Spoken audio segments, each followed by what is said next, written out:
didn't know that's I that is can. so awesome.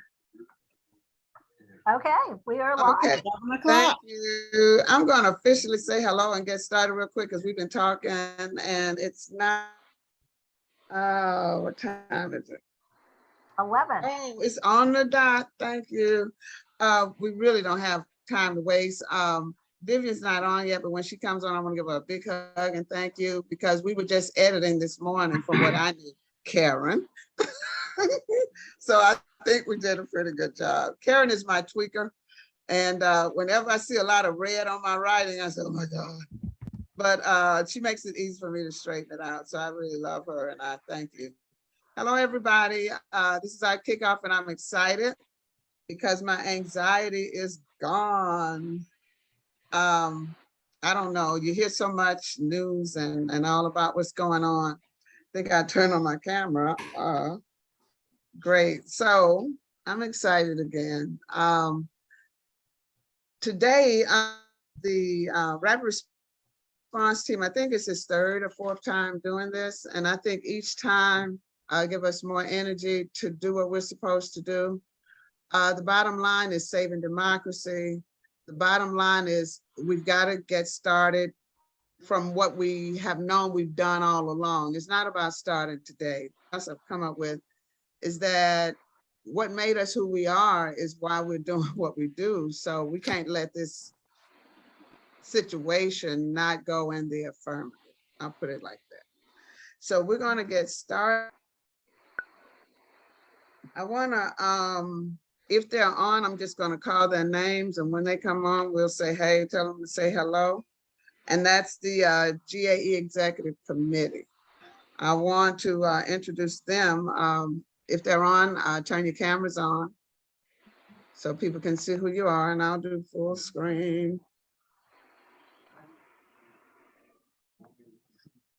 Okay, I think I'll do full screen.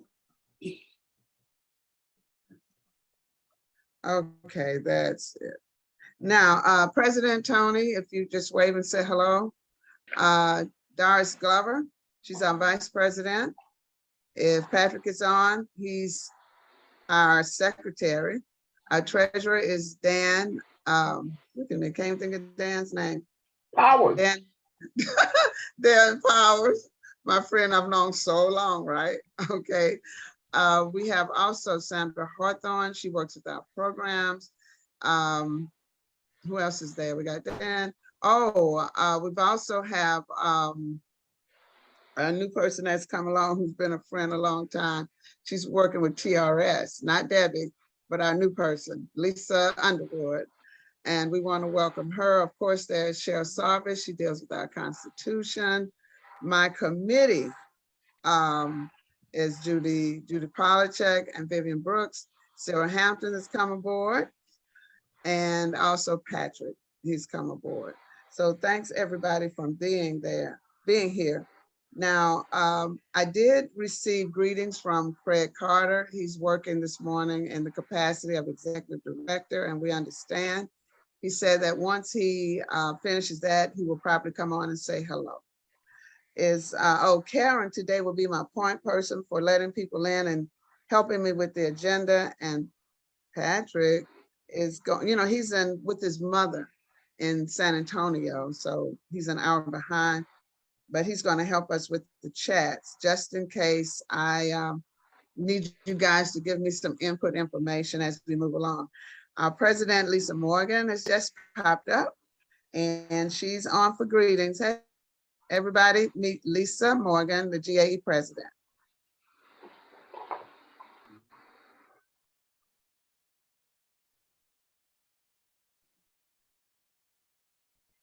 You're muted, Lisa.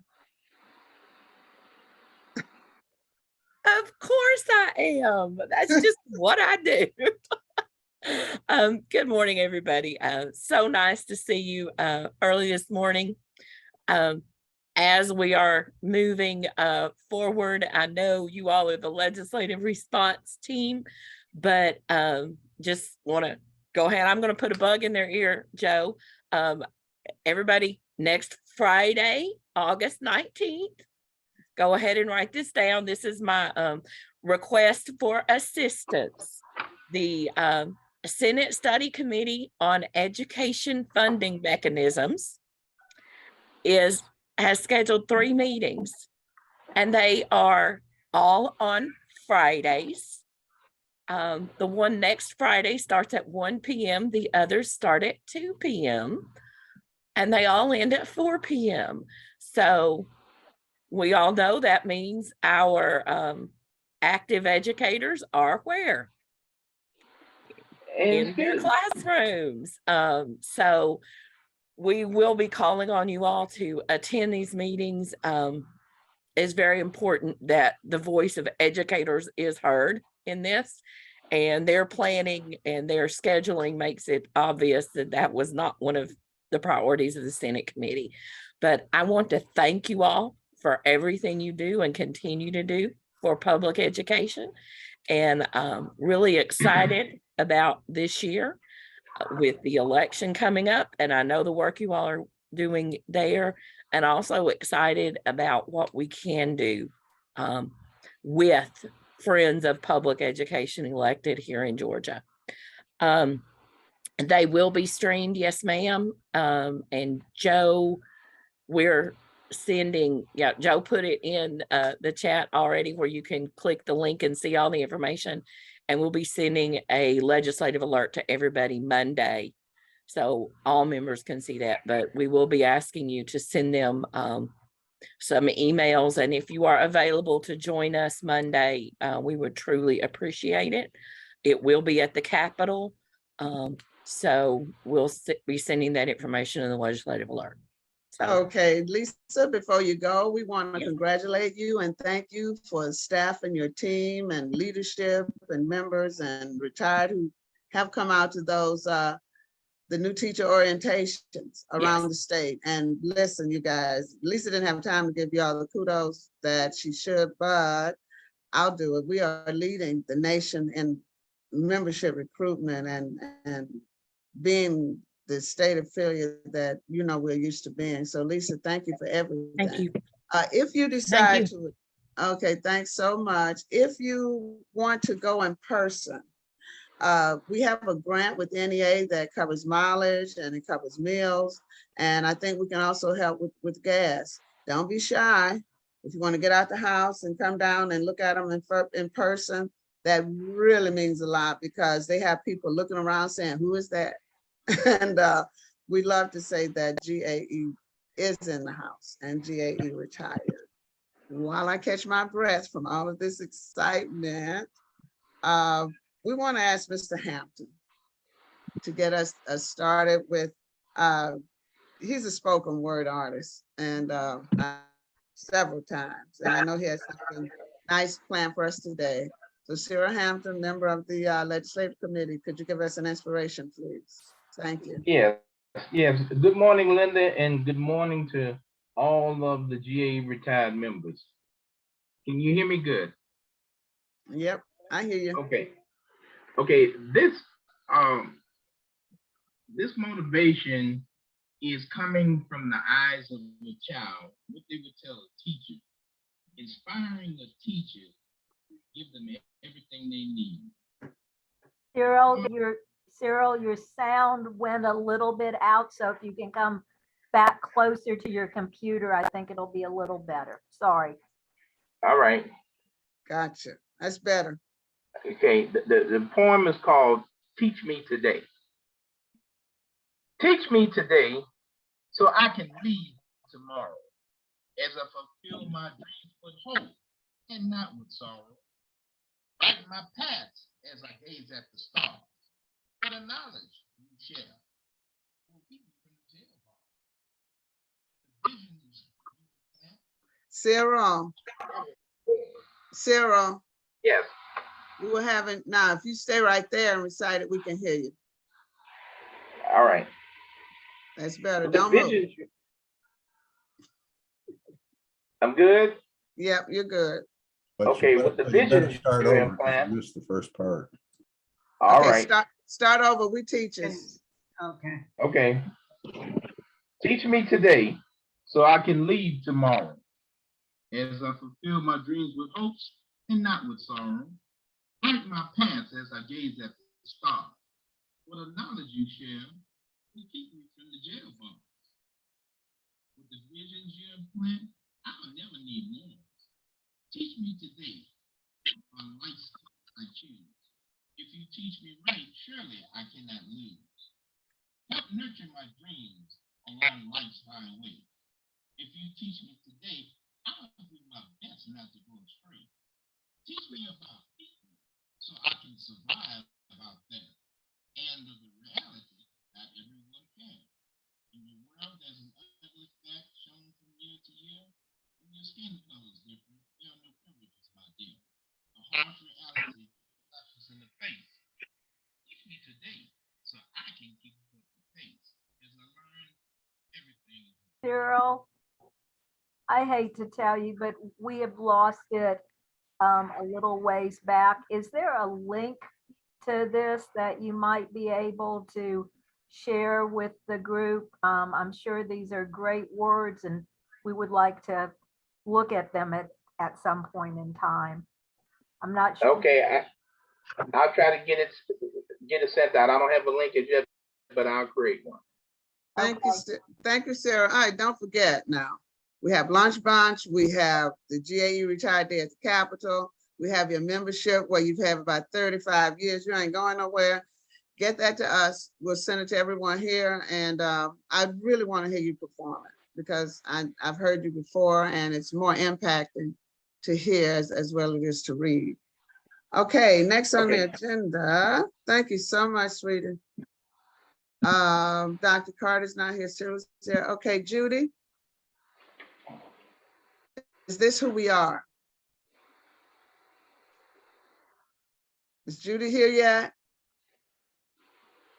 Here she comes. She's unmuting. Yes. Hey, Judy. How are you? Yes, I am doing better. Thank you. Great, great. The title of this came about because all of a sudden I was hearing so many people on the media and other places saying, is this who we are?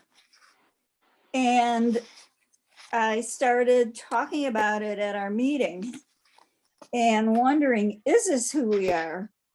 Are the white supremacists who we are? Are the anti-Semites, the racists, the terrorists, the people who want to overthrow our democracy? And there are a lot of people that fit this. They are who we are. Fortunately, not the majority of the people in the country. But I think this is something that really needs to be discussed. We need to be honest and really look at people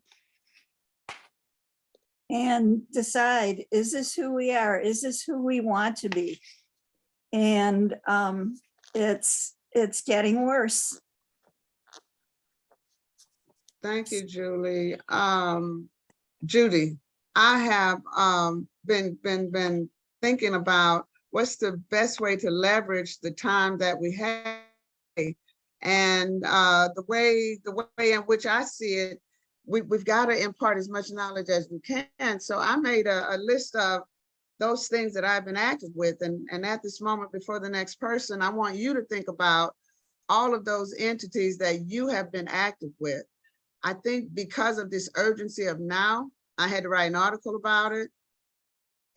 It's just that we've got to look at who we are and where we are. This is who we are. This is our little pocket of people who understand that we've got to do all we can in under 100 days. And we know how fast time passed, being finally getting to 72, and I was 65. Anyway, I have done so many things to just get involved, to say, yes, I did something. So I've made calls for OAC. I've made calls to California. I have been on Zooms with people I didn't even know, just so I could stay focused and not think that we're all going to die.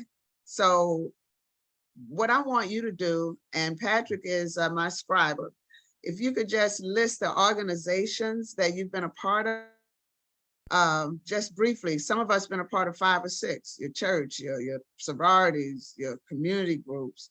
And I sent $3 here. All of that matters. We can't have people who are out there for justice fighting alone. And we need to know that we are technically do we can do, even though we know that we are. So thank you for that. I heard us say that in a meeting, is this who we are? So I thought it was just so important that we put that on the program. Karen, if you would start the video. We did have another video in place of it about suppression, but we know about suppression, but not all about it. We have to be reminded, but for this moment, we want to substitute the video of the places that the seniors reaching seniors have impacted. Through the support of GAE-Retired, rapid response started with this 50-mile radius to pounce if we were needed, which is what was like the model that was originally started. But we started, and when COVID set in, we went to virtual. And then after that, thank you, Karen, the next thing was working with this affiliate partner, and it was Seniors Reaching Seniors. And thanks to Vivian Brooks, we have established a PowerPoint, and I'll let you watch. Thank you.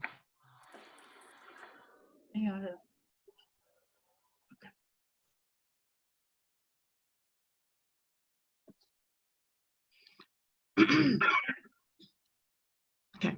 NEA. Okay. You said watch. No, go on, Vivian. Okay. NEA organizing grant project is what you're going to see. These things were done through the GAE-Retired Legislative Rapid Response Team. And these are the places Linda and Miss Gloria are verifying information. They're making copies of materials. They're preparing for vaccines and other senior services. They visited senior centers and helped seniors to register to vote. They helped them to complete ballots, voting ballot, absentee ballots, and they help them get ready to, help them to request them, and then they help them to fill them out. So in other words, we're addressing senior issues. The Rapid Response Team and Ms. Gloria's group, the Senior Coalition Caucus, and they're helping across Georgia, and they're working with volunteers who are also helping them.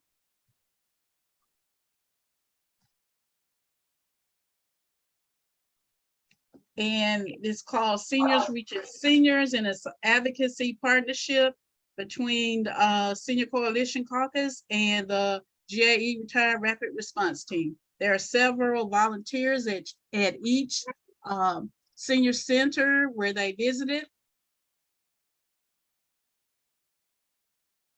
And you'll see that they have residents there. They're helping them to fill out the ballots and paperwork. And in some cases, seniors may need someone to scribe for them. So the different places where they have visited were Midtown, East Point, Scottsdale,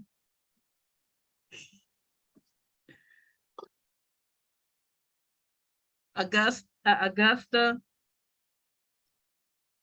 South Atlanta,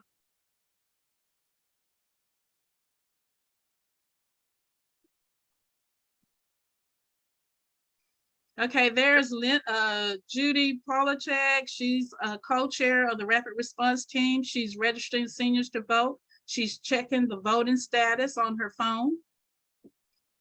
And there is a picture of Miss Gloria helping seniors getting started and letting them know that their vote counts. There are other volunteers at other senior centers.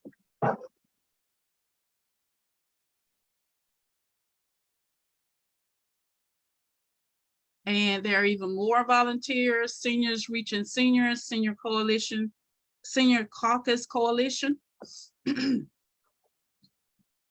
And here's a flyer from the event for March 29th. Then also they did a little social justice along the way. They addressed legislative issues. There was a seniors rally. And they're partnering for state advocacy, the GAE-Retired Rapid Response Team, and the Seniors Reaching Seniors Initiative.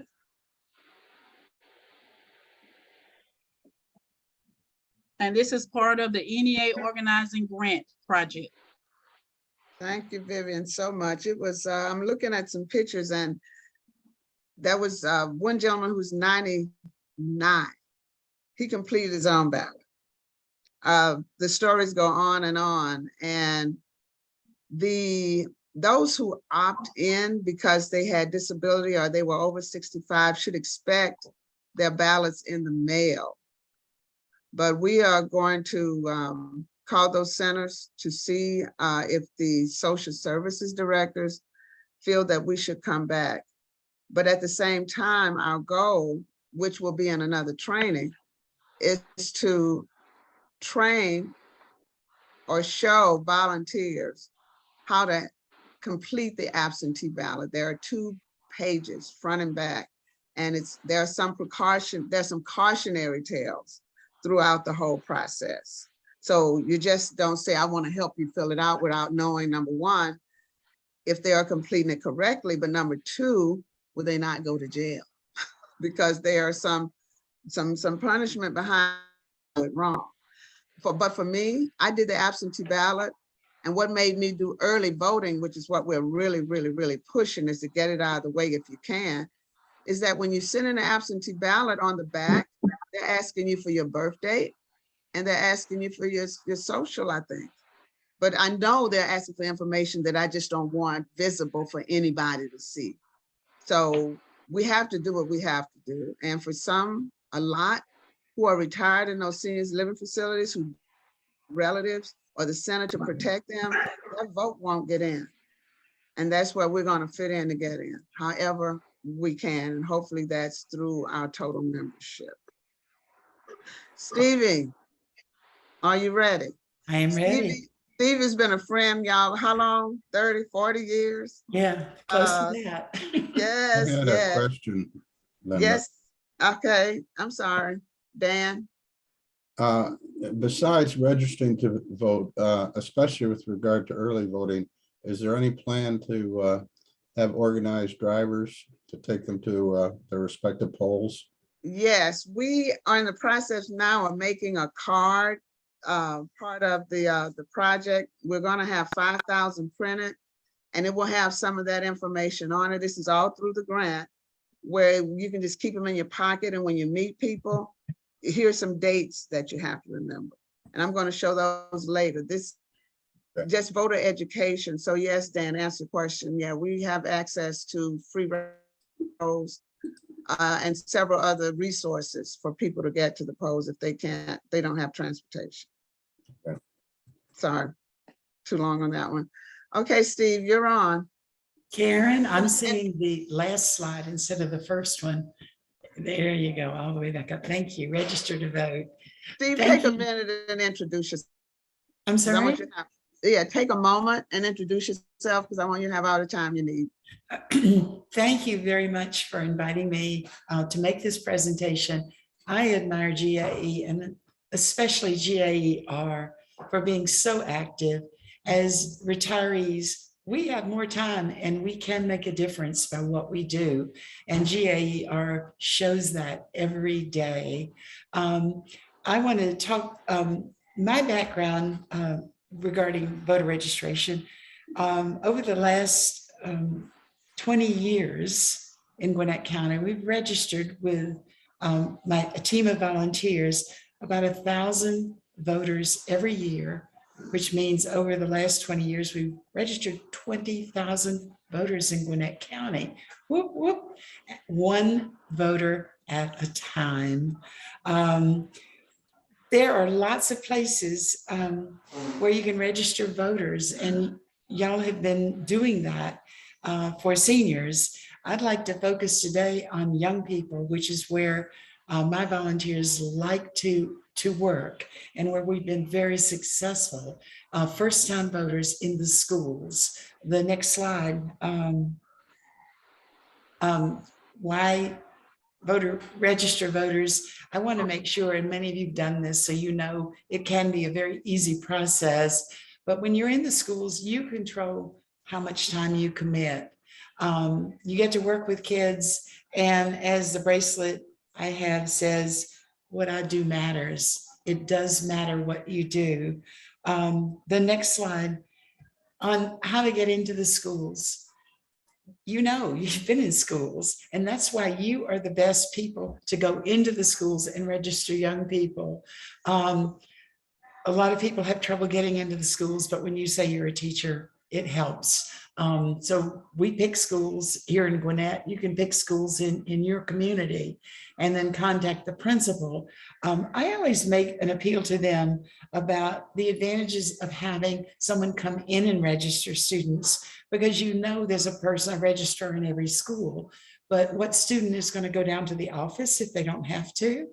So if you make a special event, then you get more participation. But it does sometimes take a follow-up phone call or follow-up email with the details to arrange dates before October 11th, because that is the deadline to register for the November election. I always suggest 2 days, and I suggest that they be a Tuesday and a Wednesday, or a Wednesday and a Thursday, giving the principal the choice of the weeks, of course.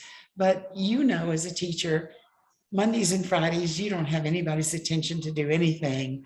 So Tuesdays and Wednesdays, or Wednesdays and Thursdays. And the reason for 2 days is because the students forget the first day, just honestly from experience. So the second day, they come with the materials that they need in order to register.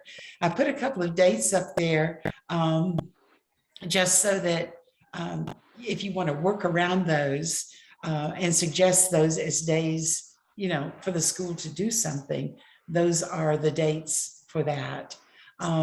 Once you get them, a principal to agree to you coming in, send them a confirmation email to make sure it's on their records, and have an announcement for the schools that they can make in the days prior to your arrival, and make sure that announcement tells them that they have to know, they don't really have to have, but they have to know the driver's license number or the last 4 digits of their social security in order to register.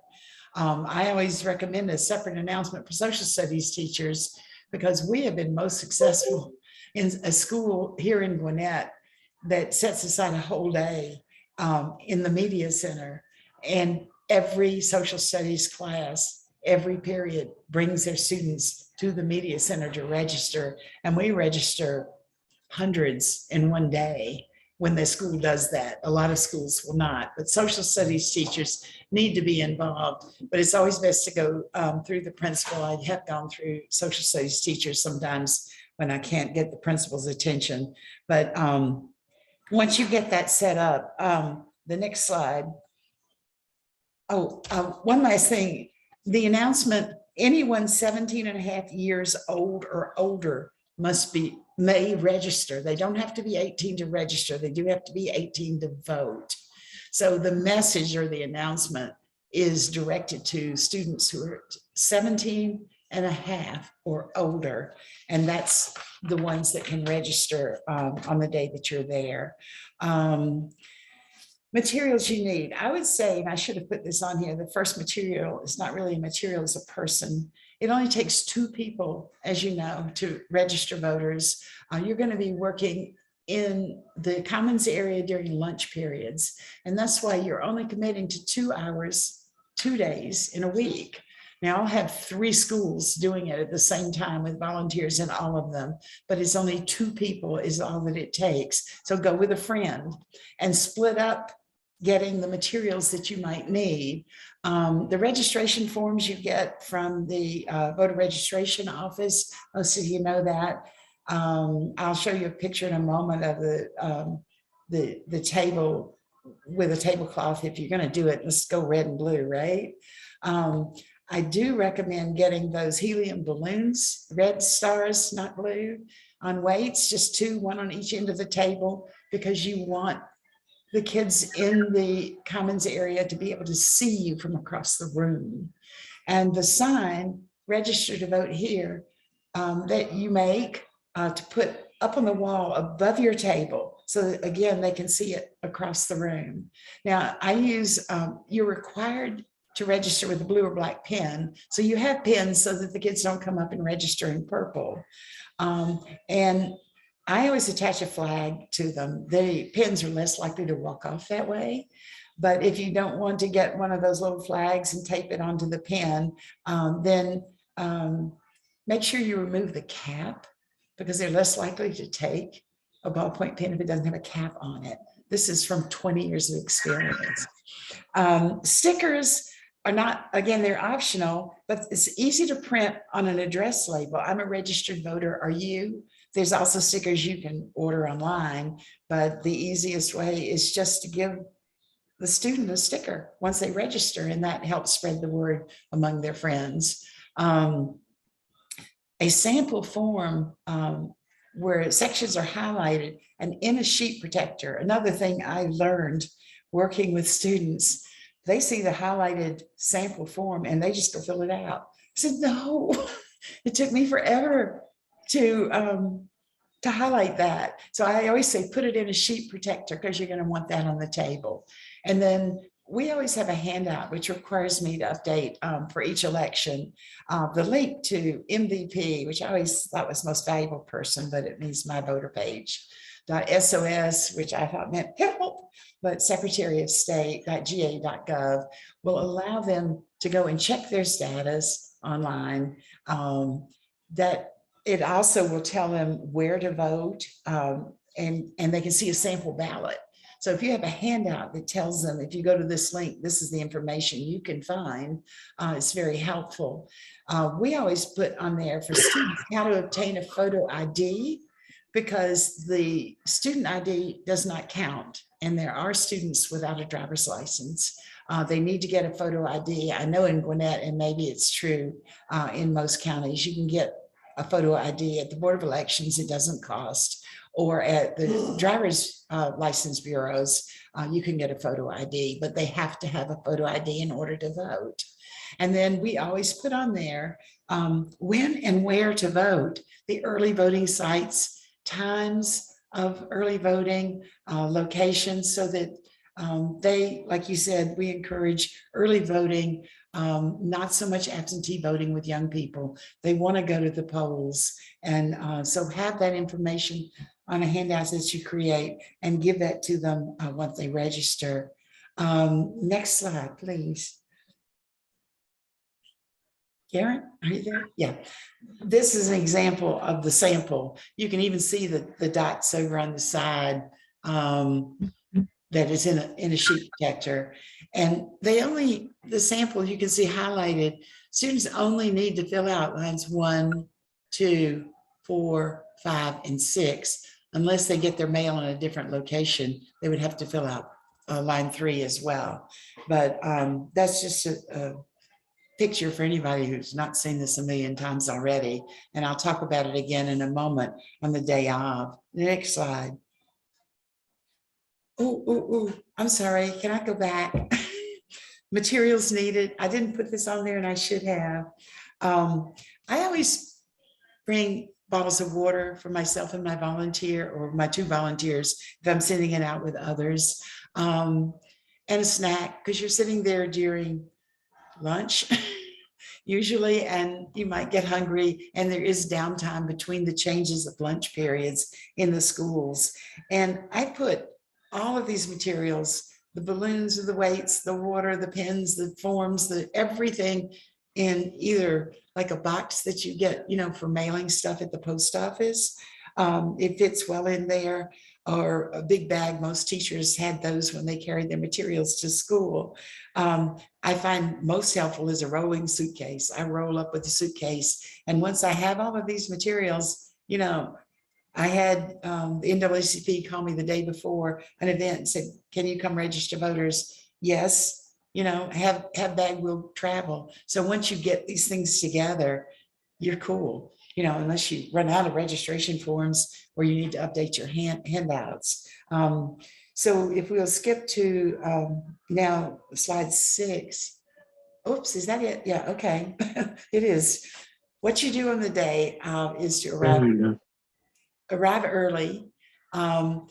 Ask the person on duty to announce, please. That's very important that you're there, and watch the students as they fill in the form.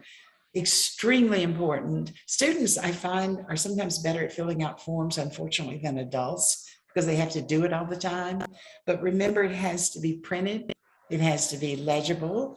You have to make sure that where it says county, that they don't put USA and think it's country. If we go back at that form, I can point out those things to you. It's just like 2 slides back, or that's it. Yeah. See right here, county, and then they'll skip zip code. They're just in quite a rush. It's kind of fun too, right here. They think, well, I'm a junior, so a junior in high school or a senior. No. We know what that means. But I always tell them to put their name as it shows on their driver's license. That's particularly important with Hispanics who have hyphenated last names, and sometimes they use the first half as their middle name, as it is on their license. I always tell them to put their phone number in, because if there should be any question about their ballot, someone can call them. If they don't have that, they can't. Watch carefully when they get to this one, because for some stupid reason, the sample up here, the instructions show month, day, and year with slashes between, and they'll start using those little slashes and they won't get 4 digits for the year. So as they get to this, say 2 digits for the month, 2 for the day, and 4 for the year. Notice, please, it's one or the other. It's best if they have a driver's license to put that number in there. But if they don't, even though they put all the spaces for all the numbers, here's a good lesson for those students. You don't want to share your entire Social Security number, last 4 only. It says that, but they provide all of this. So in my sample, I show it crossed out and emphasize the fact that it's or. And then here, if they do not check, these boxes, they're not registered. So it's very important to make sure that they do that. Those are all things that you watch as they're filling out. And now we can go back to the slide on the day of. The students have to seal the envelope. I think that's part of a House Bill or SB 202. Yeah. And they have problems with that, honestly. So once you know the form is correct, I fold the form over. I don't seal it, but they can't even fold it straight, okay? They're in a hurry. So you fold it over and then open it back out and show them at the top where they peel that little strip of paper off, because they want to just tear that whole perforated strip off, in which case you can't seal it. So believe it or not, the reason SB 202 said that we cannot seal envelopes is they're afraid that we will copy the material on their form. This makes it secure. And theoretically, I guess we could seal it in front of them, but the bill says a person seals their own envelope. So once you know it's right, you have them seal it. And I put in there, don't leave the table to approach students, because at least in Gwinnett County, they get really upset when strangers, people who've come in, go and mix among the students. They don't know what we're saying or doing. So we stay at the table and the person on duty announces that we're there, so that, they come to us. We give them a flyer. Once they've registered, we congratulate them, we give them a sticker, and then we encourage them, show them on the form where the early voting sites are in their county, encourage them to vote early with friends, because we get students who say, what difference does my vote make? I'm only one vote. Yes, but if you take friends, you're a whole lot of votes. And I also look at them and I say, you know, if you don't vote, then you're leaving it up to me. Do you really want to do that? And they look at me and my age and think, nah, I think I want to vote. So, you know, we're trying to motivate them as well. And there are kids and I say, you know, if someone's telling you your vote doesn't count, think about who's telling you that, because there's a reason for it. Did I show you? Oh yeah, the next slide shows what our table looked like at one of our events. And of course you can't see the sign above our head, but you can see how patriotic. You see the sample in the middle of the table with forms on each side and our little flags on our pins. We do that so many times. You will find that in this fall, there will be fewer students who are 17 and a half years or older, but we want all of those who will be eligible to vote to register. And if they're 18 by November, we emphasize the importance of doing their research before they vote. They have that responsibility as well, and we hope their social studies teachers are teaching them that. But I think there's another slide. Is there one more? Oh, yeah, that one that I've already talked about. It's a little clearer there. You can see where they have to, of course, sign a date and sign their name. I worry about the way kids sign their name now, and 20 years from now, is their signature going to match? I don't know. But at any rate, next slide. And I think it's the last one. Steve, Debbie Simons put in the chat about, did she hear you correctly, that a student ID does not count as ID for voter registration? That's correct. Yes, I think student IDs have photo IDs, but they do not count for voting. And then turn in the forms. I always say that's a service we offer, but if the front office wants to do that, you know, you just hand them over to them. But I always send a thank you note and tell them how many people we registered, because that makes it so much easier for me to get into the school again in the spring, when there are a whole lot more students who will be reaching voting age or old enough to register. So last slide is just the reason you register, the reason you vote. It's their future, right, and ours, and it's not that hard. I don't know if you want questions, Linda, but we had one. Yes, we had one that had been answered in the chat, and that's voting on online. I mean, registering to vote online. You can, but let me say this for you, Stevie. The first workshop that you did for us, it has been some years ago, and it took about an hour and a half. And no, but because you were so thorough in everything, and imagine what you have to do now in light of 202, House Bill 202. So well, we don't have much time, but the last day to register, I think, is October 16th. No, it's the 22nd, October 22nd. Okay, I know it was I think, no. What is it? What's on my slide?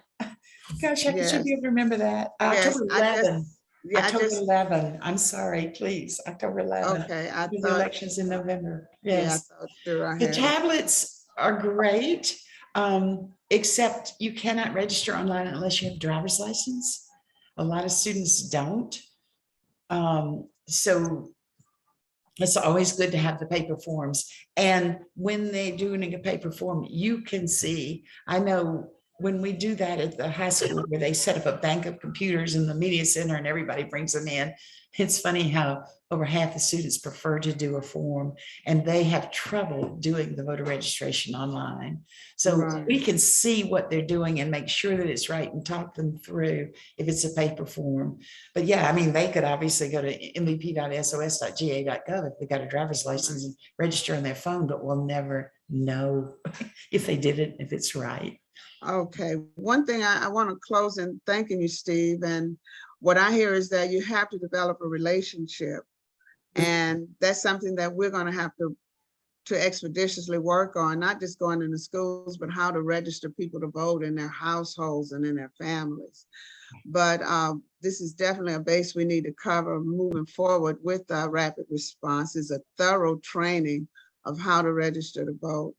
I would say I put my phone number in the chat, I think. So if you are interested in developing a voter registration site at a school in your neighborhood, reach out to me, because that's something that definitely the GAE-Retired will put on their agenda moving forward, because there's always a deadline, but it's never too late to register to vote. No. And never. I want it's not hard. 2 people, split up the materials that you need and go for it, because the form is pretty self-explanatory as far as filling it out. It is. Reaching out to young people, and I assure you that principals are receptive. We do well over half the schools here in Gwinnett County, and on a regular basis, because now they know us. But they love, teachers to come back, and we love working with kids. So it's a win-win. Young people are our future, and we do want them to be registered to vote as well. Right. Thank you, Steve. Remember, guys. Linda, Yes. I have a question real quick for Steve. What is the rationale? Because they said any government issued ID. Why don't they consider schools a government? You would have to ask. You'd have to ask our state legislature, but they do allow public colleges IDs, but not high school. Now, I don't know why. You could use a passport. But it's like you say, it depends upon the legislature who you govern under. I doubt if they're going to amend any of that 202, but that's just something that something we've had to contend with. And I know to get a driver's license, you have to get the state issued ID. They don't respect the high school. So it just depends, Patrick. Yeah. But when Stacy is elected, Dan. Yes, Dan. Yeah, maybe seeing as we have Todd with us, this would be relevant even to NEA. Why hasn't a GAE or NEA or somebody filed suit against the law that requires you to invade your own privacy by putting your social security number on the outside of an envelope? That to me should be in the courts by now. I have no answer for that one, but I do know it was a stop sign for me, and I ran early to vote in person. It's just unbelievable. That's just illegal. You can't put your social security number out there for everyone. It's under the flap, Dan, and the flap is sealed in 2 places. It's only the last 4, I think, of your social security. It may, I don't remember whether it gives you the option of instead using driver's license and birthday. Yes, it is a concern, but I don't think it asks for your full social security number. But you also have to put it on the inside. So they already have it, but I think there's a lot of discussion around it. Yeah, it's not on your ballot, but it is on the underneath the flap of the envelope. And what I do know about lawsuits, Dan, the ACLU, Verified, there are a lot of lawsuits out there. We just need to be made aware of what is and who is fighting, because they are fighting every day. Todd, are you still there? Yes, I am. Hey, Todd. Hello, folks. How y'all doing? Okay, this is Todd from NEA. I asked him to stick his head in the door and say hi for a minute or two. Yeah, I'm sitting here on vacation at the beach, so I just stuck my head in for a brief moment to say hello. And then in answer to your question, I think that may be a Georgia issue. It's not in Virginia. I don't know any other state that requires that. We don't have that requirement on the outside of the envelope.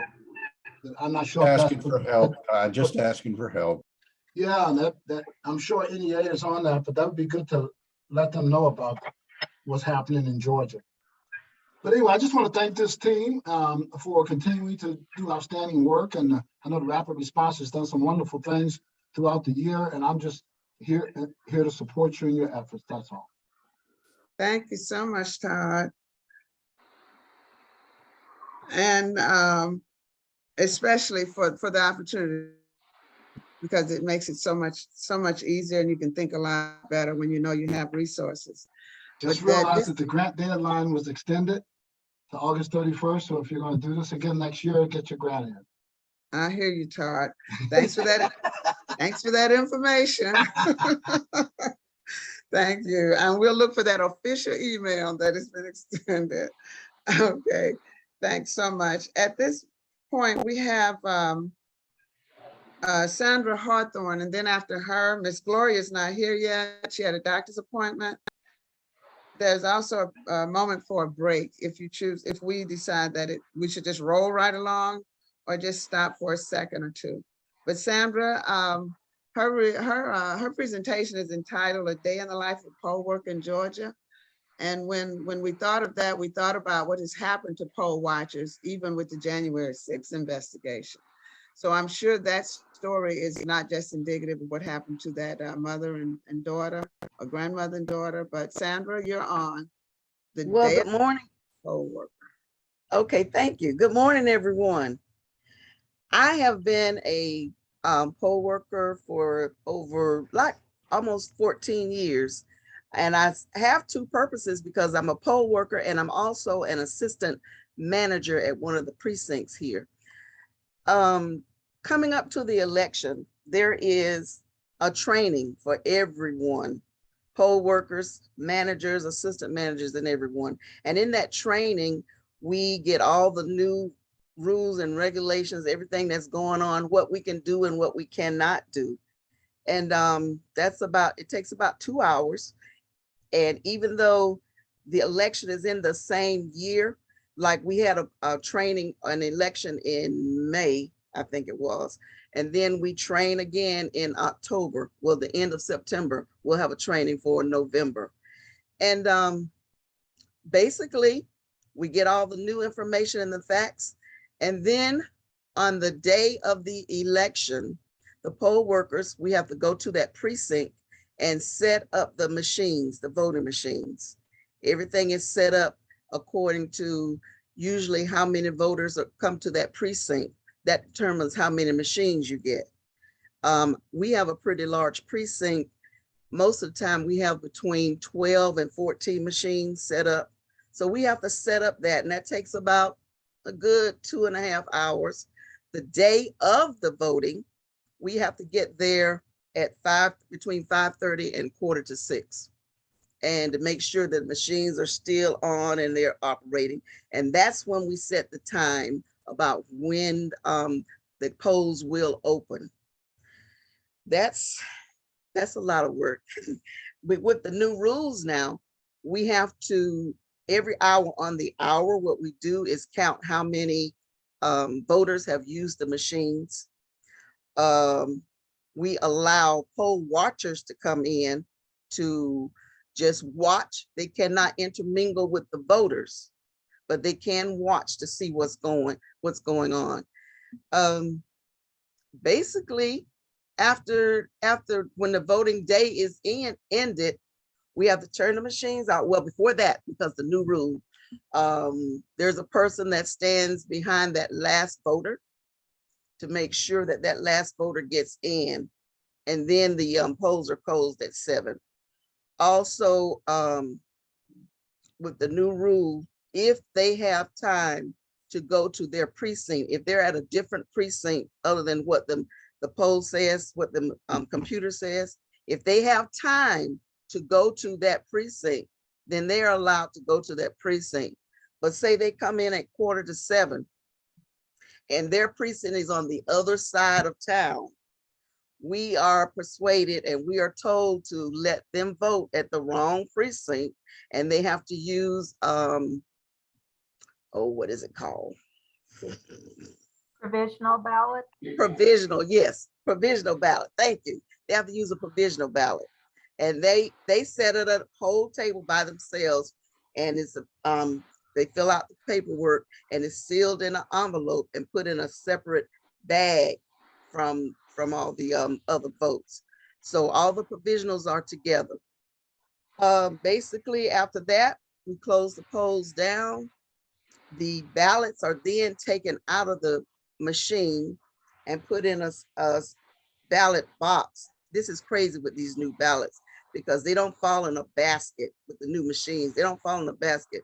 They just fall at the bottom of this voting machine. And it's all papers, the ballots are just papers all over the place. So we have to take them out and put them in a secured bag.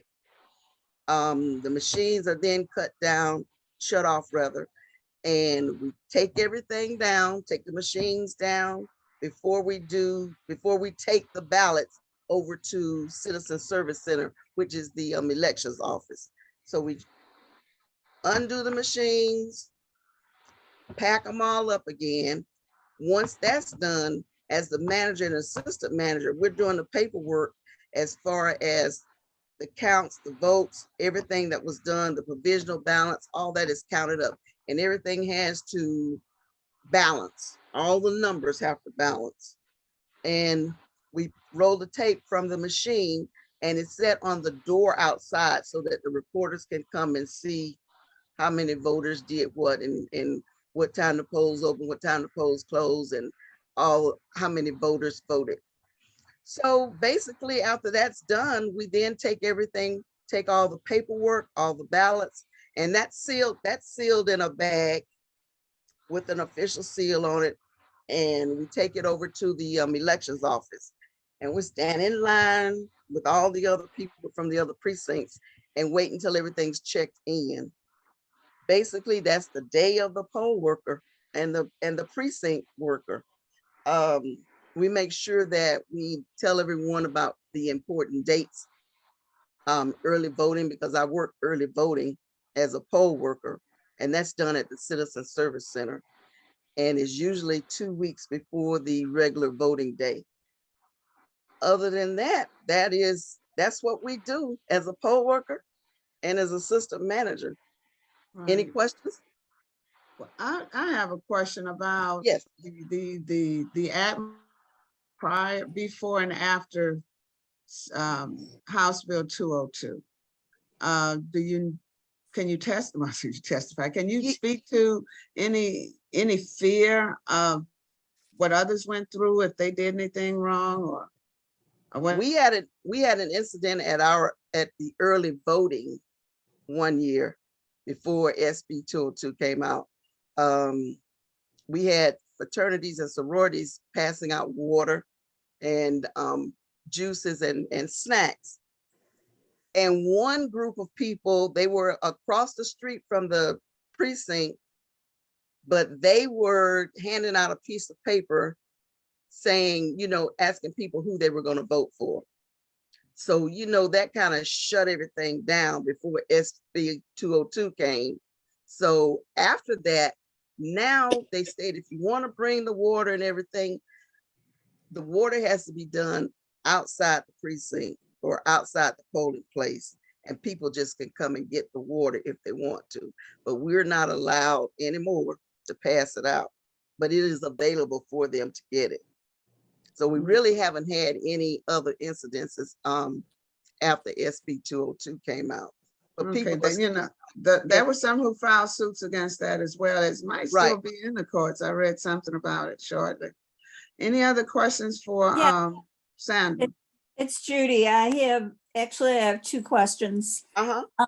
With the atmosphere the way it is and is growing, how do you control the poll watchers from intermingling with the voters? Oh, well, they know from the beginning. When they come in, they have to identify themselves. They usually have badges on. And we tell that they have a certain place that they can sit within the precinct. They cannot go past that area. And they know when they are told that they're going to be poll watchers, they know what they can do and what they cannot do. But they have to let themselves be known to the managers at that precinct that they are poll watchers. Okay, so you haven't had any problems. No. Good. Mm-mm. My other question is it uniform in all the polling places for the special rules for senior citizens voting? Yes, it should be like they come ahead of the line. Right. Yes, especially during the busy times. Usually the poll workers, if they see someone that's on a walk or wheelchair or whatever, if they are not at a machine, they usually walk the lines and they can let somebody come in, let a disabled person or an elderly person come up ahead of the line. Okay, because And I mean, it should be posted at every precinct because there's a flyer for it or a poster for it about senior citizens with disabilities. I hate to say this, but with the new rules of not having drop boxes outside, Mhm. it's a hardship It is. to have to park your car somewhere and then walk all the way in. And I know for the primary, I decided it was easier just to go to my regular poll and vote in person. And a lot of older people might decide that. Right. And we had a lot of complaints about that this past time also. Wow. Because we had about 4 drop boxes six all over the city. Now we only have 1, and it's inside the government center, not on Right. the outside where it used to be. Mm-hmm. Brenda, your hand is up. Yes. My question is this: what is the criteria for being a poll worker, and who actually gets selected? And my rationale for answering that question, because I live in a small town, and sometimes when I go in there, I don't see these same folk for 100 years. If you go to your elections office and keep going, because I know I have been going for about 3 years straight in a row and putting in my application. Finally, you know what it boils down to. If you know someone that's been working up there for a while, tell that person that you're interested. That person already has a foot in the door. It shouldn't be that way, but that's the way it is. And just keep telling them that you would like to be a. Okay, thank you. Sandra, I got hired to be a poll worker through a universal application from, I think it was canivote.org. And I've been working as a poll worker for several years. So I think it all depends on the county too, as to their needs. You know, Right. and once you've done it, they like to rehire you because you've already been trained on how to do the job. All right. Well, you have not because you asked not. Thank you so much, Sandra. I want to go back a minute. Doris Glover works in high schools registering people to vote. So we have a vice president of GAE-Retired who can help us get that ball rolling to see how we can, I would say, follow her and help her out, and then use that experience to maybe go into other systems. But one thing I want to say is that every system carries its own politics. But if you don't walk in the building and ask, then you won't know which type of politics mandates that system. And it won't hurt to just see, is it possible that I can set up a table one day to help young people register to vote? But we've got to do some training before we send our people out there, because that's the way we roll. So obligation to make sure training is available, and then help guide you to get your wish. But we have less than 100 days. So I think it's best to find someone who is doing what you want to do, and then figure out how you can join them. And at least your soul will be satisfied that you have done something. And Linda, can I say something else? As a poll worker and a precinct assistant manager, I'm also a deputy registrar, and you need a deputy registrar when you get ready to vote, register people to vote. So make Right, sure I'm a you have deputy somebody, registrar. make sure you Yeah. have somebody, Not only that, with Fulton County, where I am registered as a deputy registrar, they have an email of all kind of places where you can go and help. And you decide which one you think is best for you in terms of your safety and travel and all of that. And but just, you know, just it's another way to get involved. Debbie.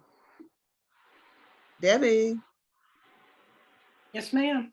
do you mind going ahead of Joe and then we'll on point for a break? That's all up to Joe. I'm good. We're a team here. We're working on the Great. same issues. So you tell me what you want. I'm here to accommodate. Okay, I want you now. Then we'll get Okay. like a 5-minute break and then Joe for 20 minutes. I didn't want him to be interrupted because that's our next battle after this election is the General Assembly next year. So that's why he's here. So if you will go now and then after Debbie, we'll take 3 to 5 minute break and then we'll get back. We'll be back, Joe. Okay.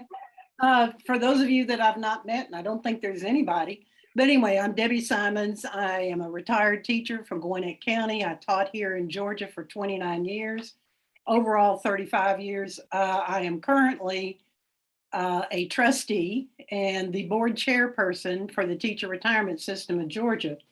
I think some of you may have seen some of the headlines in the Atlanta Journal and Constitution, which were very negative in this last week, that talked about, you know, what the fund balance had dropped from 102 billion in 2021 down to 87 billion.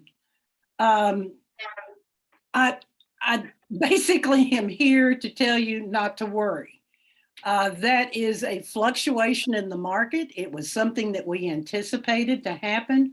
The 102 billion came after a year that we had over 25% returns, which is unheard of. And it's simply the market balancing out. Today, you know, it's interesting to note that in 2020, our balance was 81 billion. And in 2022, we've got 87 billion. So there's still the growth period. We just kind of went this, and now we're doing, you know, back up. So it's totally anticipated within our actuarial studies. We are a very healthy fund, and some of that is indicative by how much that we are funded. In 2019, we were 76.7% funded. In 2022, even after that bad year, we are 83% funded. So you can see that we have the ability to work within the system. That's the beauty of having a defined benefit plan, and the fact that we are able to take all 400,000 members. We all do a shared responsibility, but we project it over time. And that's why we have this safety net. Our monthly pension checks didn't miss a beat. In fact, we got, you know, a cost of living increase. And so you're making more this year than last year, even though the fund went down something. That's because we do the actuarial smoothing. But I will say that our detractors are going to use this. They are going to use this. And there is a lot of discussion going on amongst some 10 or 12. ALEC, and I think many of you know who ALEC is, as well as the Reason Foundation, for some reason has pulled Georgia out and put, you know, linked us with headlines such as devastating losses, the fund is going to fail, we're failing the 400,000 plus members in Georgia. It's a lie. It's a flat out lie. It's false information. You all know how this group runs, and they're going to use it, and they're going to use it as a scare tactic. I can say this, and Joe and I have had one conversation so far this year. There are more inquiries coming out of the governor's office about our funding policy, our investment policy, our policies in general that we've never, ever, ever had before. Dr. Evans and Bill Carey, who is our CIO for investments, are meeting both on the phone. They have in-person meetings. And what they, of course, are trying to do is to explain to our elected leaders what the real situation is. I don't know where we're going to be come January. I have a great expectation that we will see a lot of bills. Some of them may come from the governor. Some of them may come from just the general membership of either the House or the Senate. We will need to be very aware of those things that are going on. We being TRS and GA have an excellent working relationship. Dr. Evans loves to see our retired teachers. He loves working with Joe and Lisa. So I feel very confident in the fact that we have a good working relationship, high level of trust, high level of respect with those organizations that we're going to need to have. I will never mince words with you guys. I will never sugarcoat something. I will only tell you the truth. It has no benefit to myself as an individual or as a trustee to provide anything but accurate and real statistical information.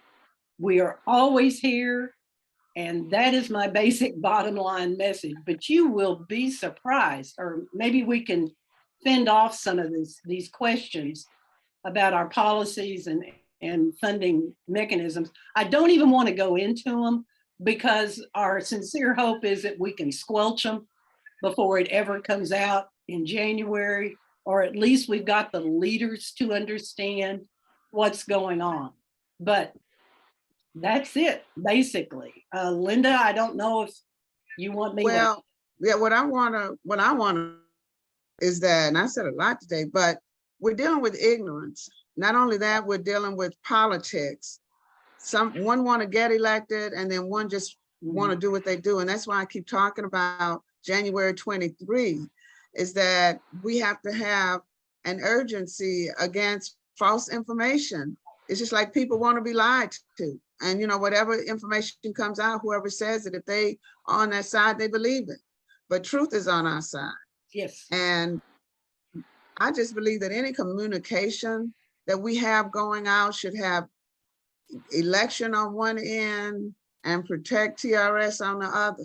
We cannot not be proactive in this, because we have a lot of people who go to the polls and vote who influence these people. And we just have to do what we've always done, and that's fine. I was interested this last week. There's a couple of different talk show hosts that are on WSB radio, and I was listening to it as I was going from one place to another. And the gentleman brought on the deputy executive director for ALEC as a spokesperson. And of course, he was doing his spiel about how Georgia was a failing system and all this, that, and the other.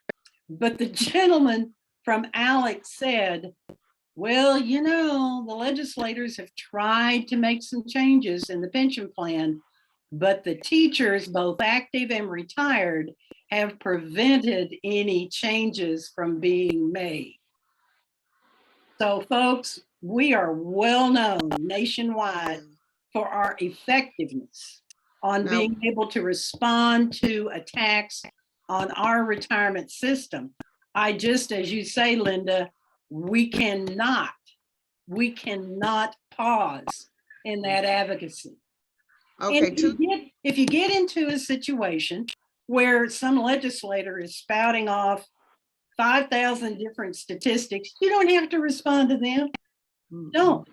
Take their name and number down and let me know or Dr. Evans know, and we can go talk with them about facts. Right. You don't Right. have to be the day-to-day expert. All you have to know is, number one, our fund is fully and sustainable, and it has a positive impact on each and every county.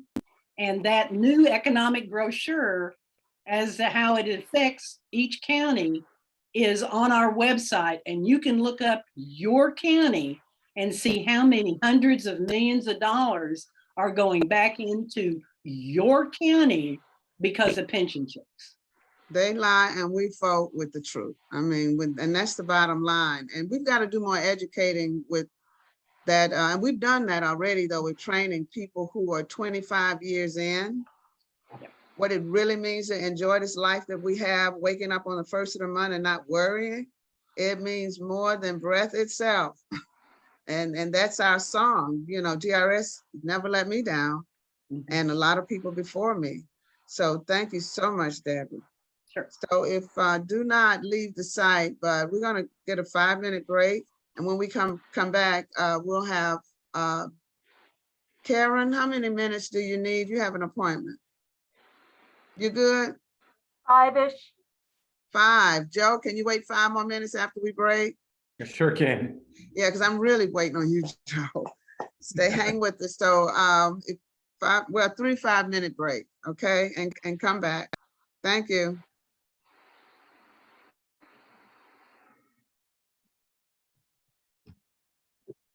Brenda Montgomery, read your private message. You need to respond to me. Thank you.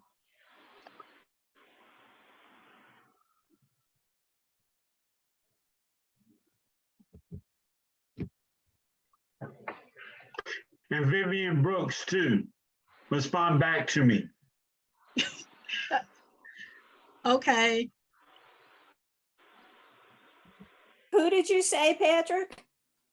Vivian and Brenda Montgomery. Okay. And you can do, look, send me your phone number because I got a new phone. Mine died on me, so send me yours too, Judy. Okay. Welcome to the club. Yeah, but I was in San Antonio. I have another phone at home that I could have activated, but no, I'm in San Antonio with Mom. Take care of your mom.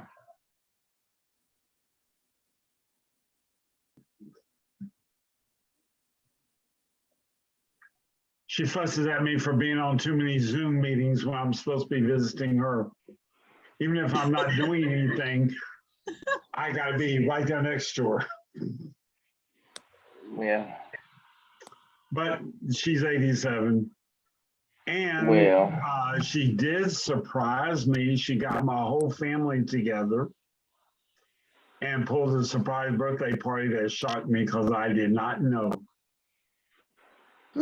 happy birthday. Well, it's not until August. Okay, I know it wasn't 3 to 5, but I just need a little break. I have Sandra said one thing she forgot. Is she still here?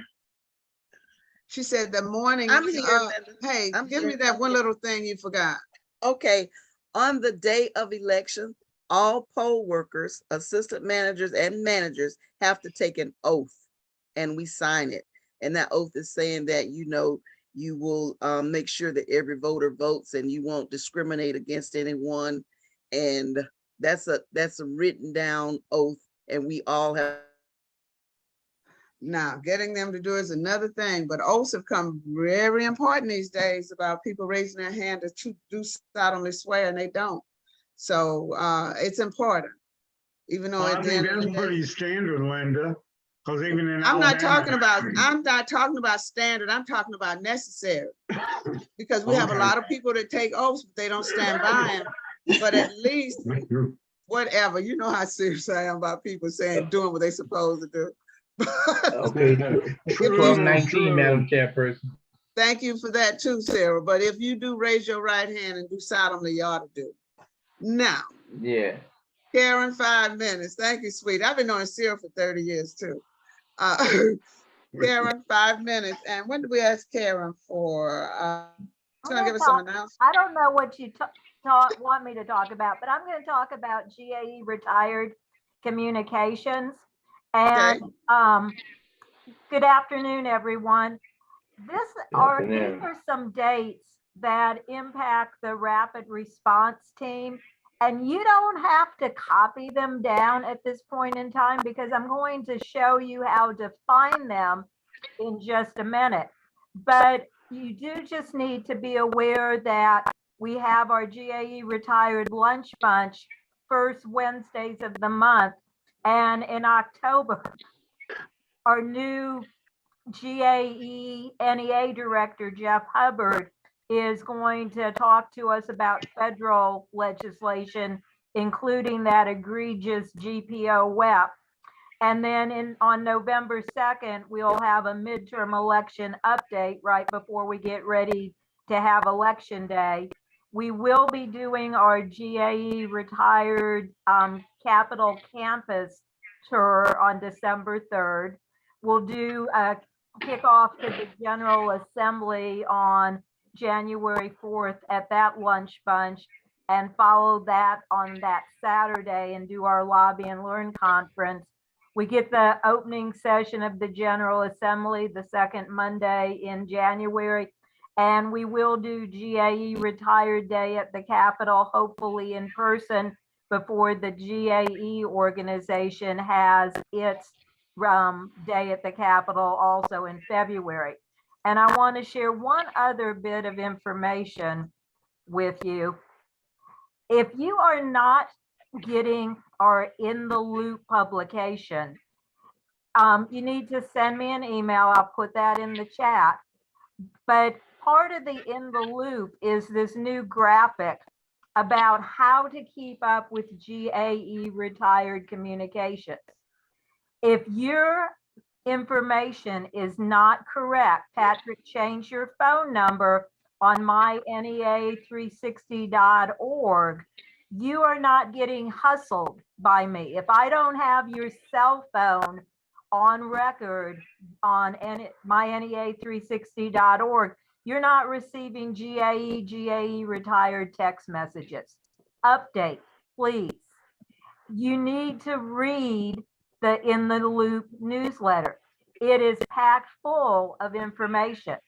You also need to read, for retired information, in the No magazine that GAE puts out. We have a portion in there.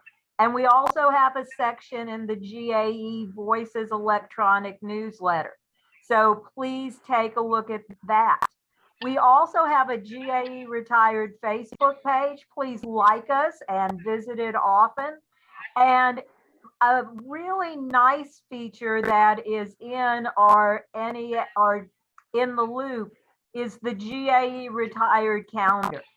And I'm clicking on that right now. And if all goes well, things are in chronological order. And anything that is bolded is an initiative by GAE-Retired. So we're hosting a pre-retired seminar at the end of the month. You are more than welcome to attend. If you click on the more information link, you'll obviously get the more information. If the letters GPO WEP don't mean anything to you, you might want to attend the pre-retirement seminar, because we do a segment on GPO WEP there. And again, you can go through and scroll through this calendar about all things GAE and GAE-Retired. So communication is a two-way street. And I am happy to be, as are my executive committee colleagues, to be the sender of all the messages concerning GAE-Retired. But you need to be the recipient of that message. And that means sometimes you actually have to go through it and read the information. So I share that in the spirit of communication is the key to success. And please do your part in being the message recipient. And if you have a question, please communicate to me. Again, I'll put my email in the chat. And thank you for everything you do for GAE and GAE Retired. Linda, I think I'm under 5 minutes, maybe.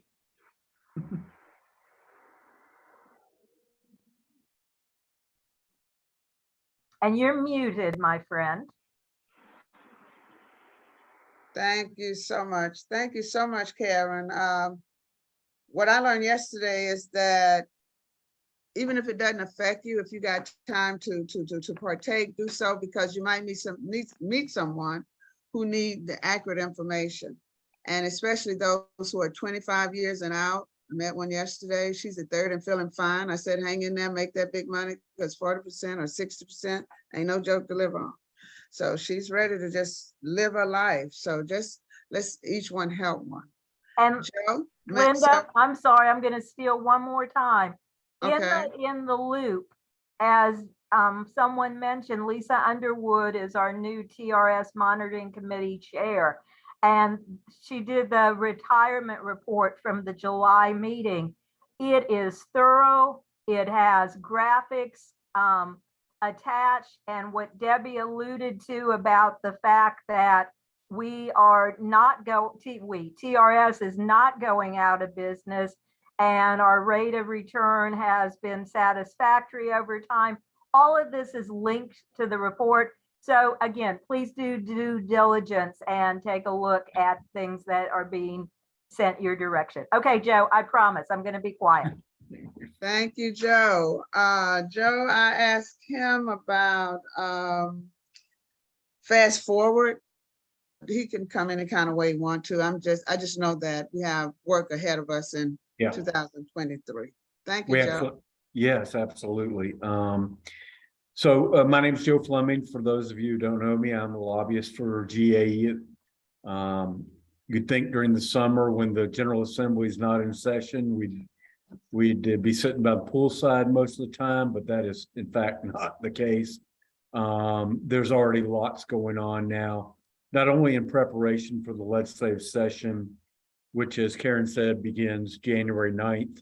A bit of trivia, it's always on the second Monday in January. So again, that's January 9th. To tell you a little bit about what we're doing, we have new legislators who de facto have been elected already to the General Assembly. That is, they won a primary election but don't have a general election opponent. We're beginning an outreach program to those, quote, new legislators, even though they won't be sworn in until January, to brief them on the issues that are important to GAE-Retired and to TRS and to GAE in general. We're also, of course, in the middle of campaign season. Our Fund for Public Education, which is our political action committee, has met recently. We will be announcing Monday our endorsements. I'll go ahead and give you a sneak preview of some of those. We've endorsed in 6 of the 8, really 10 statewide offices that are on the ballot for the general election November 8th. A couple races where we didn't make an endorsement, we did not endorse, for example, in the Public Service Commission races. But we have, as you probably know earlier, I think we announced it on June 12th, endorsed Stacey Abrams for governor. The committee and the board have also approved endorsements for Charlie Bailey, who's running for lieutenant governor, for our good friend B. Wynn, who's running for Secretary of State. For Attorney General, we've endorsed Jen Jordan, another friend of education, real bulldog at the state capitol for education, for public education. We've endorsed Superintendent Woods for re-election, and we've endorsed State Representative William Bodie for Labor Commissioner. I'll mention that there are federal races on the ballot in November as well. GAE has endorsed Raphael Warnock. You may be thinking to yourself, gosh, he was just on the ballot 2 years ago. U.S. Senate terms are 6 years. When Warnock was first elected, he was running to fill the unexpired term of Johnny Isaacson, who resigned because of health reasons and unfortunately passed away not too long after that. this fall, Warnock is running for his first full 6-year term. And we think he's done a good job and have endorsed him. We've endorsed a number of congressional candidates, and we've endorsed a bipartisan slate of candidates for state senate and for the state House of Representatives. So working with Grace Lacan, who is our campaign manager, we've got a full program outlined to support those candidates, to make sure our vote, that they get out to vote, that they know the message to support these pro-education candidates and why we believe they're the best candidates for the best possible school systems that we can create in Georgia. So again, knee deep in the campaign process. Looking ahead toward the legislative session, I shared Debbie's concern about this session and TRS. It's a new session. Sessions are 2 years technically. You probably know that legislation that materially has fiscal impact on TRS must be a 2-year bill. So I would expect we'll see a large number of bills. I think it's almost exactly what Debbie said. A large number of bills that might affect the teacher retirement system.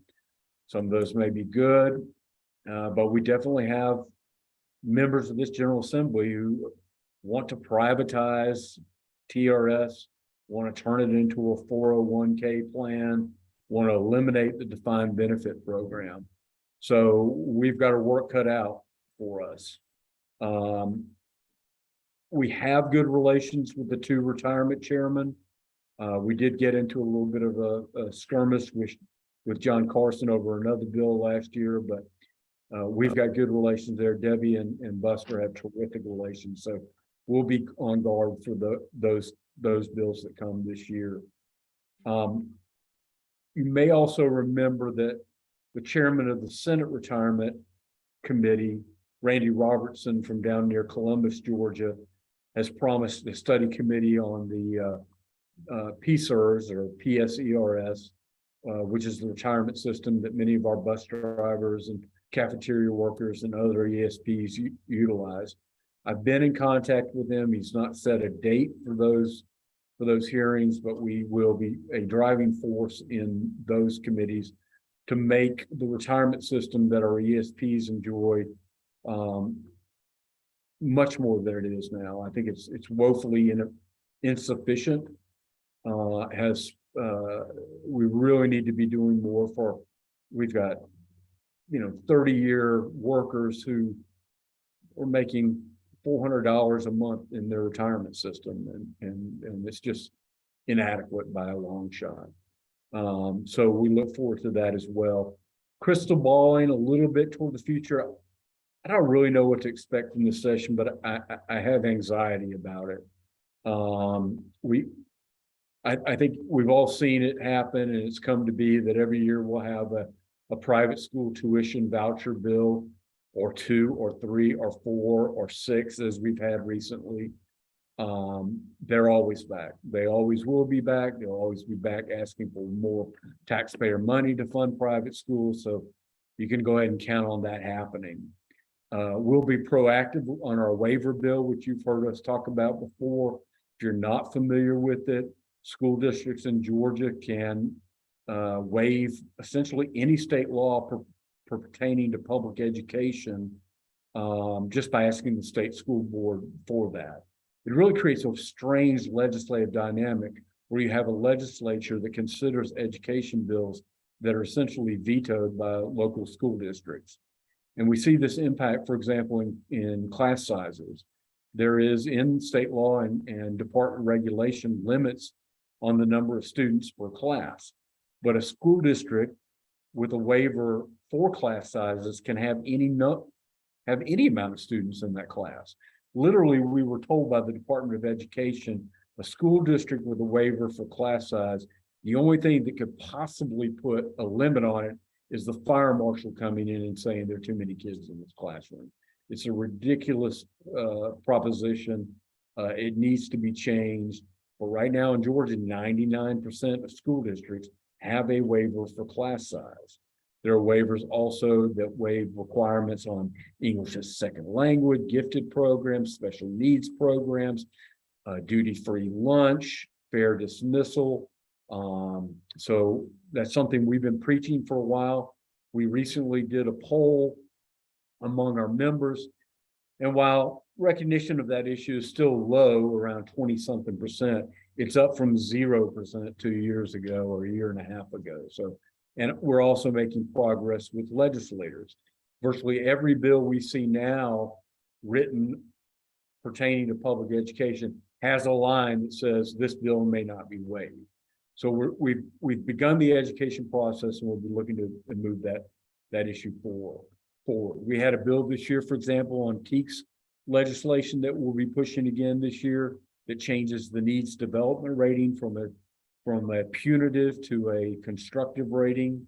That bill passed the House overwhelmingly, passed the Senate Education Committee overwhelmingly, did not make the agenda for the final few days of the session, but we'll be fighting for that. I'm concerned about social issues again this year. It would not surprise me at all to see the Florida Don't Say Gay bill introduced this year. We did actually see a Don't Say Gay bill introduced this past session. It only applied to private schools, interestingly enough, but it never got any traction, and the sponsor pulled back on it. But you know, if you looked at the wish list of far right cultural conservative issues, that's one that's not completed in Georgia from their perspective. The issue of transgendered athletes in sports, unfortunately, has been resolved by the Georgia High School Association, rather, GHSA. They had passed unanimously a rule earlier this summer to prohibit transgender girls from competing in so-called girls sports. That's not codified in law. I would not be surprised to see an attempt to codify that in law as well. We've talked a lot on this call about voting rights. If we see changes there, they will probably make it more difficult. There was legislation introduced this year. It did not pass, but there was legislation introduced this year to basically ban ballot drop boxes. And I'm sure some will still have the election issue on their mind. Keep in mind, for example, that the Republican nominee for Lieutenant Governor, Burt Jones, is an absolute election denier, pro-Trump, believes that the election was stolen, and is consistent with those kind of bills that would clamp down on voting. So I think it's safe to see we'll see some of that as well. A couple of things just briefly, and then I'll wrap it up and take any questions. Congress is in recess from now until after Labor Day.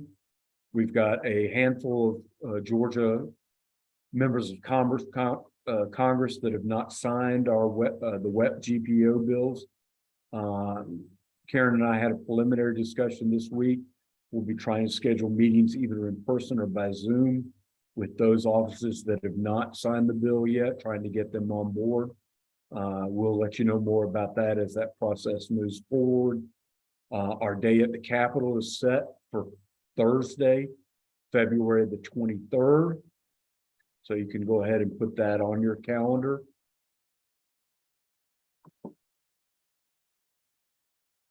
The last thing I'll say, and it kind of pertains to the election and the General Assembly, is if Stacey is to win, or frankly, if any Democrat is to win a statewide election office this year, I anticipate a special session after the election to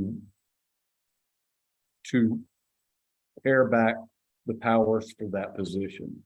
If Stacey wins, for example, I think you'll see the General Assembly convene to reduce where they can, that is, powers that she has that are not expressed in the Constitution, to pare those back and to weaken her.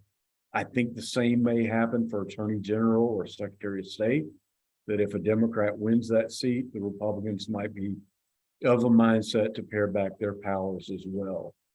It's pretty much conceded by almost everybody who's watching the elections And it's my belief too that the Republicans will maintain control of the General Assembly. They've got pretty large margins in both the Senate and the House. Redistricting in the House is going to result in the loss of some Republican seats, but I do believe they'll continue to have a pretty healthy majority there. So it will be interesting to see if we have a Republican, a Democrat Governor Abrams and a Republican General Assembly. The good news in that scenario is there'll be a lot of bills vetoed, and we will appreciate her veto pen when she is elected. So that's my report. Linda, happy to take questions on any issues that are going forward. There is one other development that I think is worth noting and concerning today. The governor announced $2 billion in tax refunds today that he's going to be pursuing. $1 billion in income tax refunds and $1 billion in I guess homestead exemption refunds or tax credits for home ownership. The problem with that is that while the state may be able to afford that now because of the economy's kind of okay right now, and because of a massive infusion of federal COVID dollars, in a few years, leaner years, when we don't have all those federal dollars going around, what's going to be cut to pay for that? And it's going to come out of public education. We know that based on the history in the last 20 years, since QBE has only been funded 3 times in the last 20 years. So that is concerning to me that this General Assembly will once again be very generous with spending other people's money or in cutting taxes and tax incentives and tax rebates, which are going to create a problem for public education funding, in my opinion, in the future. So I agree. I was talking with someone. We had a lunch bunch a couple of years ago where the guy from public budget and public policy was asking, where does the money come from to give the movie industry the tax breaks? And I don't think that we've done enough to educate the public on where your child loses on its education. And, you know, mediocre education is just that. So thank you, Joe. Are there any questions? If not, Miss Gloria Jenkins is not here. She had a doctor's appointment. We're gonna go on and switch to the conversation about GPO web. And we're gonna start with Patrick. He and Vivian went to DC this spring, and they had an experience that I'm sure he's going to talk about. Patrick. Thank you, Linda. Yes, Vivian and I did go up, and we were able to schedule to talk to Nikema Williams' office and to John Ossoff's office. And what is so amazing is their staff knew nothing about WPGPO. And we were able to educate them, and we were able to let them know why it's so important. So it was like their chins were hitting the floor. And Vivian did an excellent job on tying in how it affected especially our retirees when it came to spouses. And I was more able to talk about how it affected directly those of us that moved from one state to another that took out Social Security and didn't, even though I worked part-time, and how it still caused me to lose money.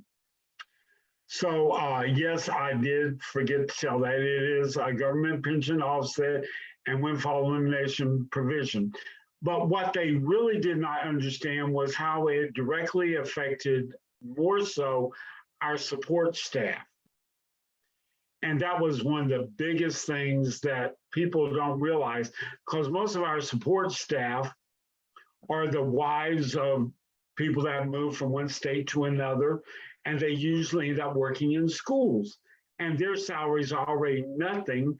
And whenever they come down to retirement, and they think they're getting a nice Social Security money, and they weren't. And so that was the importance of letting them know. Also, I tried to schedule one for Warnock, but that did not happen while we were there. But we did end up getting one afterwards. The good thing is all of these are signed on to the windfall elimination penalty and the government pension offset. So we're moving forward. I was even shocked to most conservative Republican in Mobile actually signed on. So I was real happy about that. But the thing is, it's real important that we let our legislators know, especially those who have not signed on, our senators, why it's important. If you have relatives in other states, talk to them about it and why it's important, because you never know, especially states like Alabama, who do take out Social Security, and it doesn't directly affect us, but people live close to borders and they work across the border. So whether they think they're being affected or not, they are affected. And if we're going to, right now, if you're aware of what's going on in the school system, this is the largest teacher shortage that we've ever had. And you can bet it's also paraprofessionals. And if you can't guarantee them a decent retirement, they're not going to come to work. And this is why this is so important, even in states that are not affected by WEP, GPO.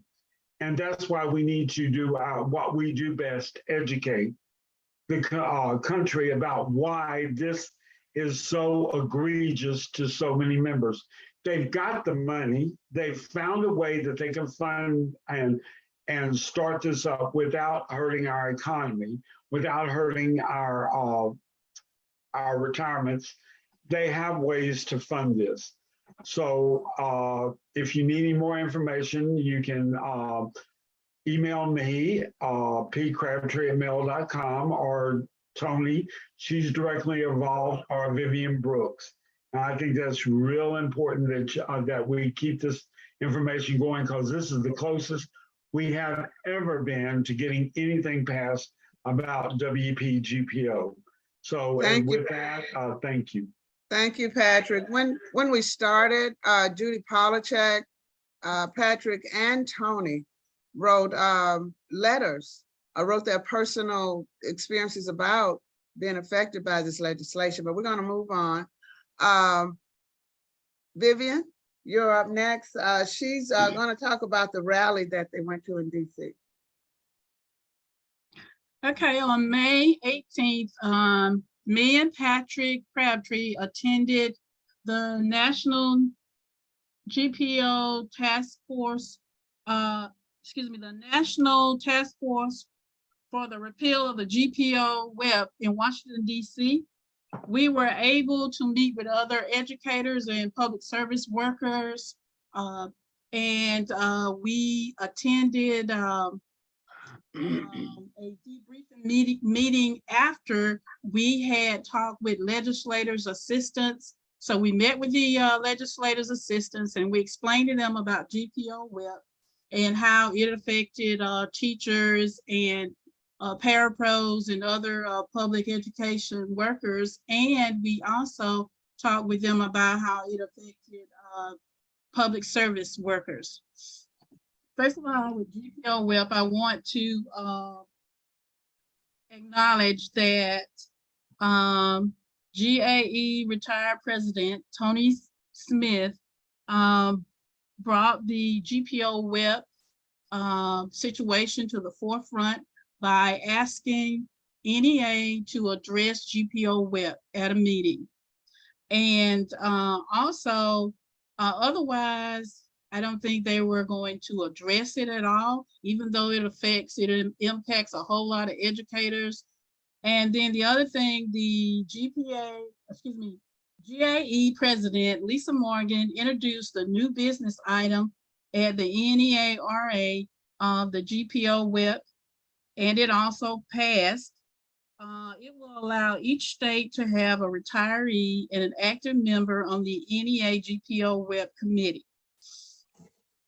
Okay, on August 9th, the National Task Force asked that we spread the word to have educators to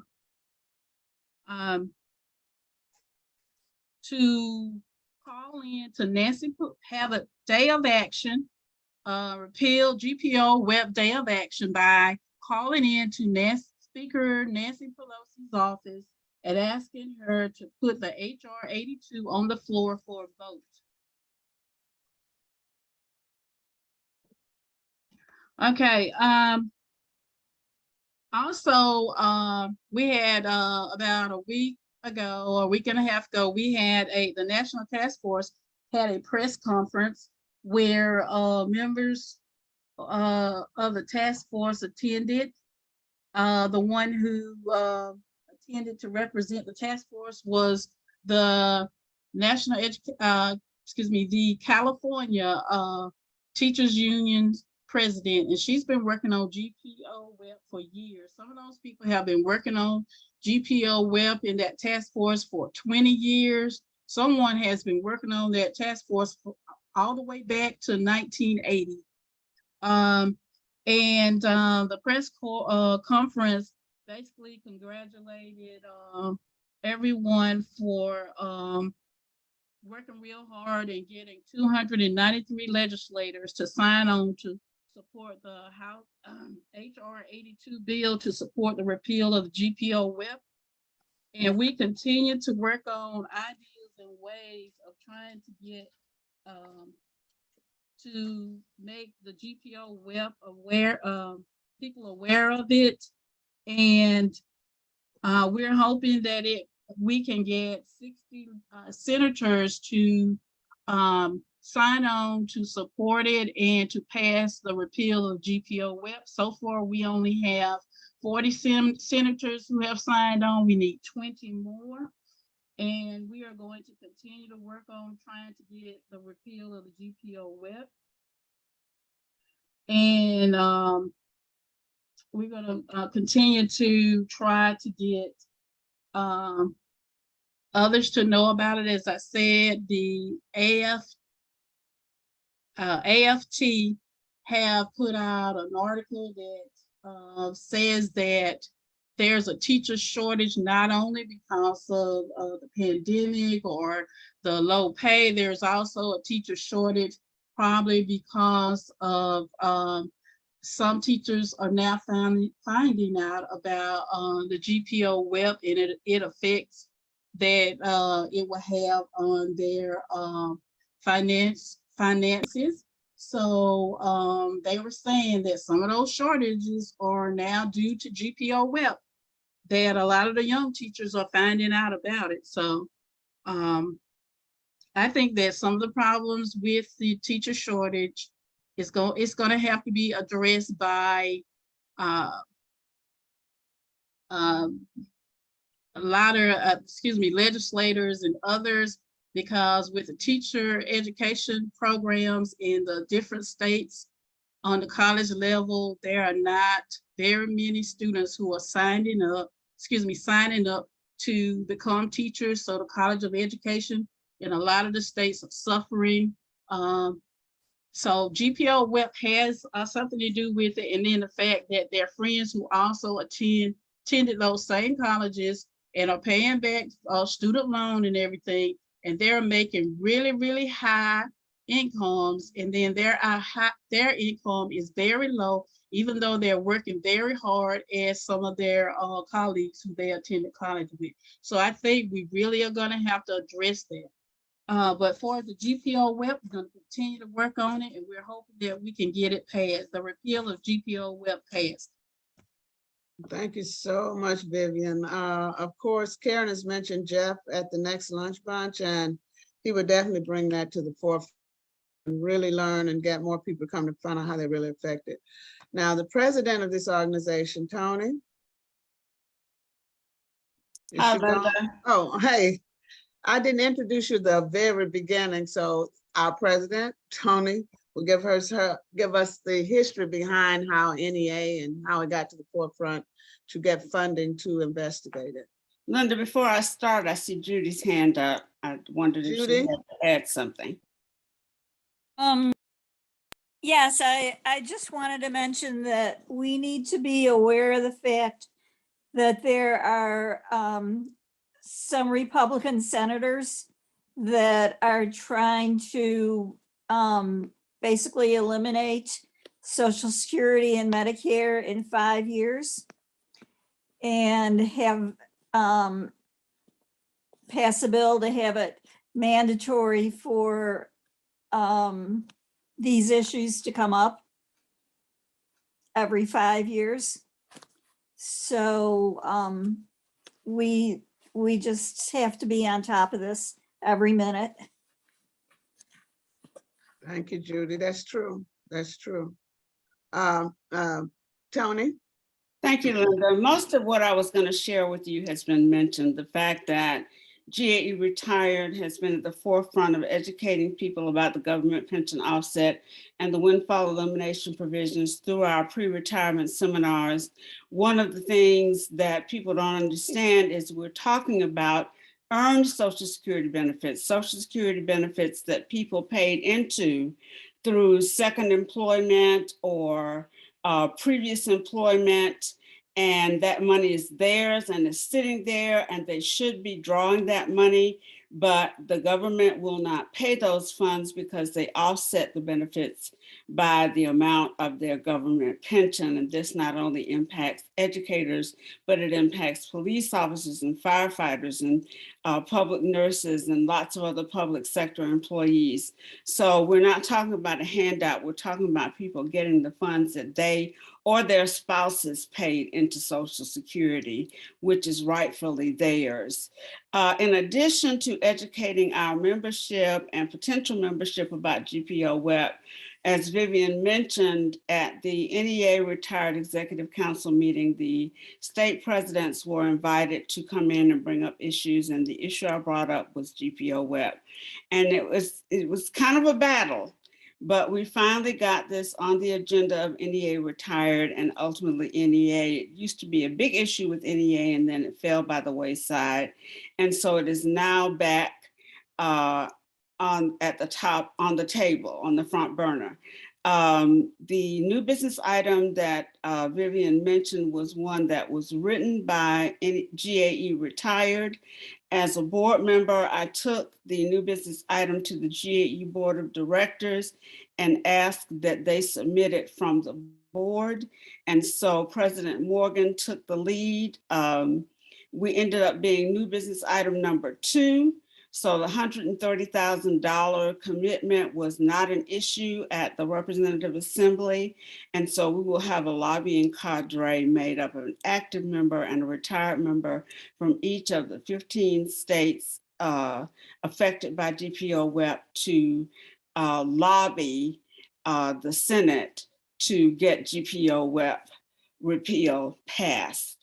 One of the things that we did was, as Linda mentioned, sent a letter to the Georgia delegation with a copy of the excellent No Magazine issue that highlighted GPO-WEP. There were 3 issues of the No Magazine that highlighted GPO-WEP, telling our stories, explaining what GPO-WEP does to education employees who have paid into the Social Security system, but their main gig was one where they didn't pay into the Social Security system, but they have Social Security money sitting there that they paid into the system. And so we continue to educate our members. We continue to answer their questions. People continue to be shocked by this egregious legislation, and we work toward the repeal without tiring. You're muted, Linda. Okay, thanks so much, Tony. Any questions that you have for these 3 individuals? And of course, Julie, they all have different stories, but the road ends where this has to be defeated or passed. Linda, can I mention to the people that are affected by GPO or WEP that Since we received our COLA the 1st of July, that Social Security is now after us so that they can decrease the amount of Social Security we receive, because every time we get a COLA, our TRS amount is decreased. So be aware of that. Yes, Debbie? You're muted. Yeah, Judy, that's not accurate. Mine was not decreased. I know that you have said this several times, and I quite frankly don't understand.